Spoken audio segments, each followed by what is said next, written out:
Today we're going to be using Onshape to create a strainer.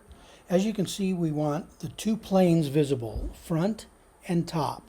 Select top and then do Shift S to create a sketch, and then create a circle with 100 millimeters in diameter, and then another circle inside that of 94 millimeters in diameter.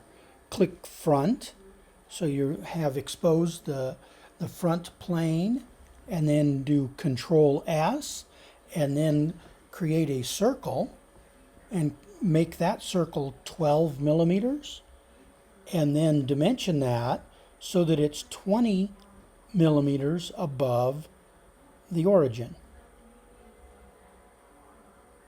And then this is what you should have after creating the first two sketches. Now what we're going to do is extrude the perimeter of the circle to 200 millimeters.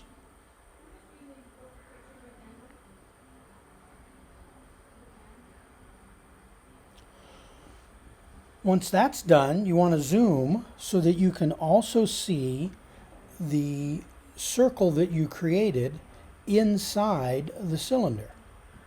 Just kind of rotate up a little bit and then zoom in, and then you're going to extrude that out so that it makes a hole in the perimeter of the circle.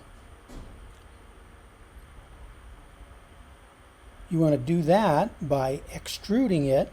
You're going to actually remove so that it does actually cut a hole through all. As you can see, the hole is on the opposite side. Then what you want to do is hit the arrow, and that will rotate it so that it puts the hole on the side that you want.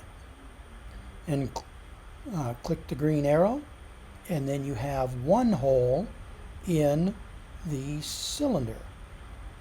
Now what we're going to do is replicate that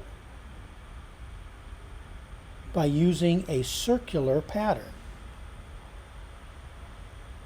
And we want to select a feature, and the axis that we want to rotate that about is going to be the circumference of the circle, 360 degrees. We want to do that 16 times. Then you got to make sure that you've selected the correct feature.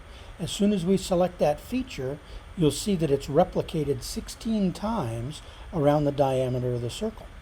Then click the green check mark.